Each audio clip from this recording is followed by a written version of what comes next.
ఇక్కడ ఈ అమ్మాయి జాగ్ కుటుంబంలోని రెండవ కొడుకు చేతిలో ఉన్న లైటర్ని చూసి షాక్ అయింది.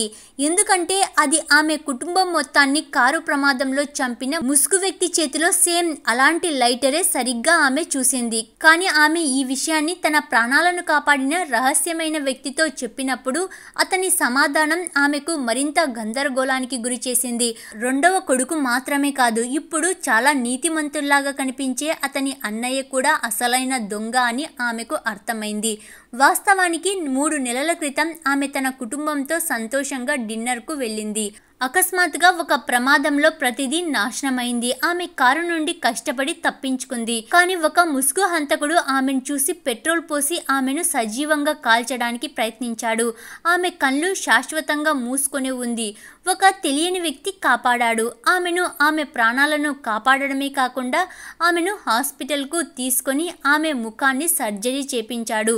బదులుగా ఆమె ఇప్పుడు అతనికి సహాయం చెయ్యాలి అని అనుకుంటూ ఉంది. ఆమె ఇప్పుడు తనకు సహాయం చెయ్యాలి అని అతను చెప్పాడు. ఆమె తన గుర్తింపును మార్చుకొని కనిపించని కాలేజీ విద్యార్థిగా జాగ్ కుటుంబంలోని పెద్ద కొడుకు ఇంట్లో పని మనిషిగా చేరాలి. అతని 2 మేనల్లులను ఓడించి అతనే కుటుంబం వారసుడిగా మారేలా చేయాలి. ఆమె కుటుంబం హత్యకు గురి కావడానికి జాగ్ కుటుంబం వారసత్వంగా అందులో సంబంధం ఉంది అని అతను చెప్పాడు. ఆమె మొదట ఆ పని జాగ్ కుటుంబం పెద్ద కొడుకు ల్యూ కుటుంబంతో ఉన్న వివాహ సంబంధాన్ని భంగం చేయడం.